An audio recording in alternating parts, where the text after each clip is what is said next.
안녕하십니까. 마케팅 에세이 읽어주는 이교수, 일명 마사이 시간입니다. 자, 독도는 한국당, 악마는 우리 편이라는 주제를 가지고 한번 이야기를 해보도록 하겠습니다.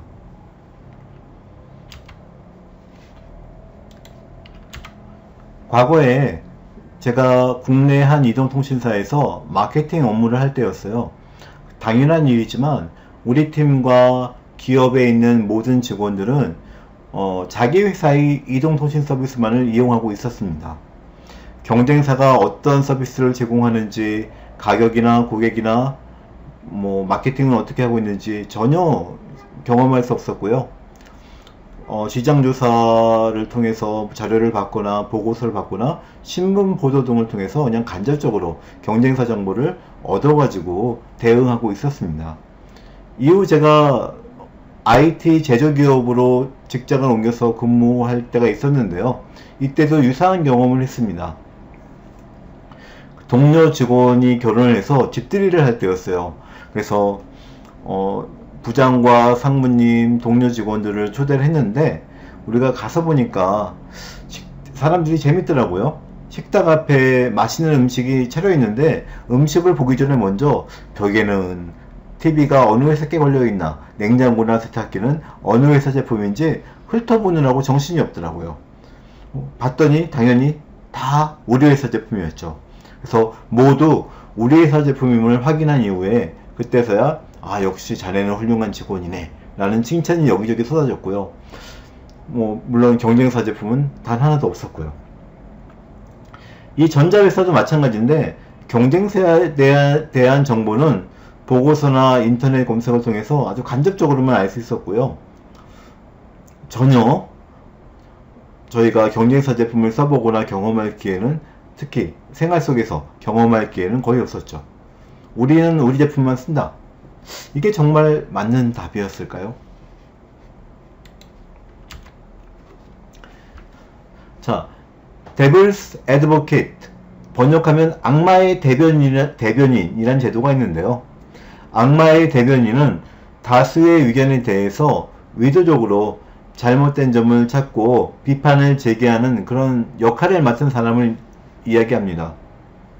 의도적이라는 것은 무슨 뜻이냐면 원래 성격이 못돼 처먹어서 꼬투리를 잡는다는 게 아니고요.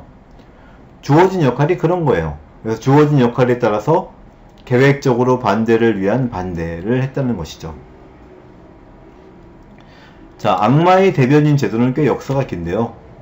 원래 절대적인 권력, 교황이겠죠? 교황이나 왕 같은 절대적인 권력에 순응하는 그런 집단 동조라는 문제가 있는데, 이 집단 동조의 문제점을 극복하기 위해서 중세시대 때 카톨릭에서 고안된 제도예요. 과거 카톨릭에서는 성인을 추대할 때 일부러 이 성인 후보자의 결함이나 위심스러운 점들을 꼬치꼬치 지적하는 그런 역할을 맡은 사람을 꼭 한 명을 따로 둡니다. 우리는 이들을 악마의 대변인이라고 불렀습니다. 자, 이 반대파 악마의 대변인 제도를 둔 이유는요, 이 제도를 통해서 우리가 새로운 시각으로 문제를 다시 볼 수 있고요. 그리고 위험한 집단 사고의 함정에서 빠져나올 수가 있습니다. 반론의 자유를 보장함으로써 더 나은 결과를 기대할 수 있게 하는 것이죠.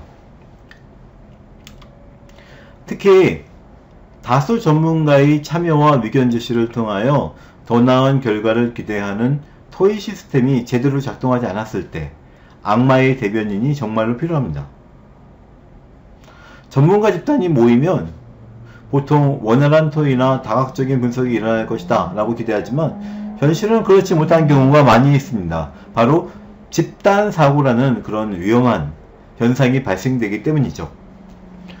집단 사고는 응집력이 높은 집단의 구성원들이 갈등을 최소화하고 만장일치라는 의견의 일치를 만들어내고 싶은 욕구가 있어서 잘못된 걸 알면서도 비판적인 생각 자체를 하지 않으려는 현상이죠. 큰 잘못입니다.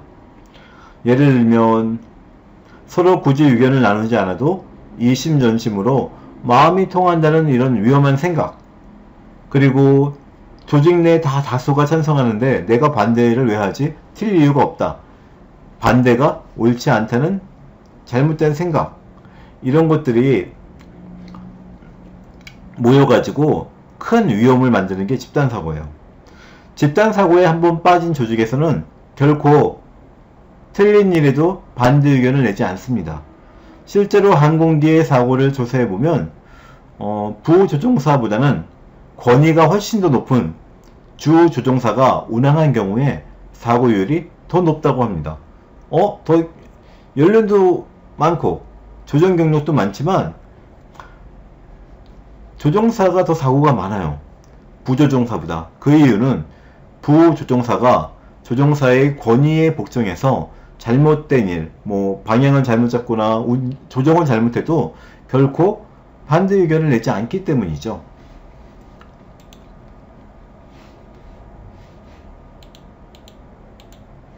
자, 악마의 대변인을 잘 활용해서 집단사고 함정을 피하고 성공적인 의사결정을 내린 대표적인 사례가 케네디 대통령이 있을 때 발생한 쿠바 미사일 위기입니다. 1962년 미국 대통령인 케네디는 소련이, 지금 러시아의 과거죠, 소련이 쿠바에 핵미사일 기지를 건설 중이라는 충격적인 소식을 받습니다. 자, 쿠바가 어디 있습니까? 바로 여기 미국 마이애미, 플로리다 바로 밑에 있는 게 쿠바예요. 그렇죠? 쿠바는 플로리다 바로 밑에 아주 가깝게 위치하고 있기 때문에 만일 여기에 핵이 있다면 미국의 큰 재앙이죠. 그래서 다수의 미국의 장관들이나 대통령, 정보 전문가 집단, 대학 교수, CIA, 정보기관들은 모여서 긴급하게 회동을 하게 되었습니다. 이들은 잘못해서 전쟁이 발생한다면 아마 쿠바에서 날라온 미사일이 최소한 1억 명 이상의 미국인을 죽일 수 있는 그런 초대형 위기에 대응하기 위해서 거의 2주 동안 잠도 자지 못하고 밤낮으로 회의를 했습니다. 그런데 이 중요한 회의를 시작하기 전에 케네디 대통령은 뜻밖의 원칙을 하나 제안합니다. 그게 뭐냐면 자신은 이 중대한 회의에 출석하지 않겠다라고 선언하는 거예요. 그 이유는 만일 자신이 직접 출석해서 발언을 한다면 전문가들이 자신의 의견을 아예 내지 않거나 대통령이 제시한 의견을 비판 없이 그대로 따를 가능성이 크며 그 결과 바람직한 최선의 해결책을 낼 수 없다고 믿었기 때문입니다. 또한 회의석상에서는 관료들 간의 직급이나 서열을 무시할 것을 지시했어요. 그래야지만 국가안전보장이라는 이 중대한 문제에 대해서 누구나 자기 의견을 자유롭게 낼 수 있기 때문이죠. 그리고 중요한 점 하나, 대통령이 친한 고문 중에 한 사람을 지정해서 공식적으로 악마의 대변인 역할을 맡깁니다. 이후 논의는 전쟁도 불사하고 미사일로 먼저 공격하자, 이런 아주 좀 위험하고 핵전쟁으로 갈 수도 있는 방안이 처음에는 제시가 되었지만 시간이 지나고 토의가 되고 악마의 대변인이 문제점을 하나하나 지적해 가면서 미사일을 실은 소련 선박이 접근할 수 없도록 바다를 막자, 해상 봉쇄를 하자는 의견이 추가로 제시가 될 수 있었습니다.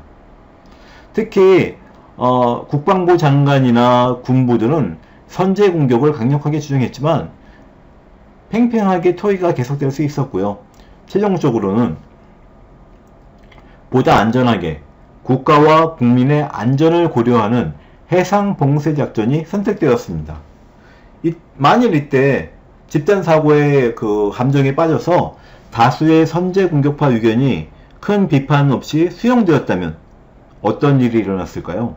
아마도 상상하기도 싫지만 3차 세계대전, 핵전쟁이 일어났을지도 모를 큰 위기였습니다.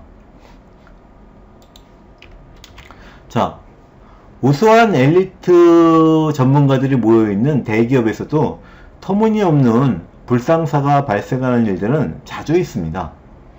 그 유명한 혁신가, 돌아가셨지만 스티브 잡스마저도 타인의 의견을 듣지 않고 자신이 옳다고 고집을 부리다가 실패한 경험이 한둘이 아니에요. 예를 들어 볼까요?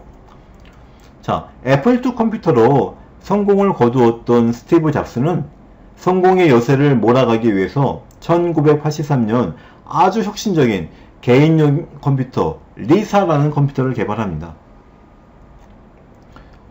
이 리사라는 컴퓨터는 전에 있던 컴퓨터하고는 완전히 급이 다른 컴퓨터였어요.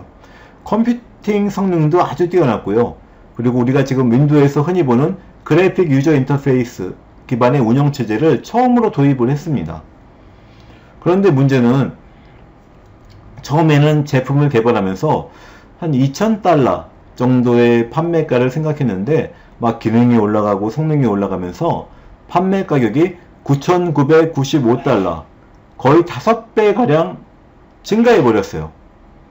이에 많은 사람들이 얘는 힘들어, 이 가격은 안 팔려, 성공 가능성이 낮아가지고 스티브 잡스한테 이 제품 출시하지 맙시다 말렸습니다. 하지만 그는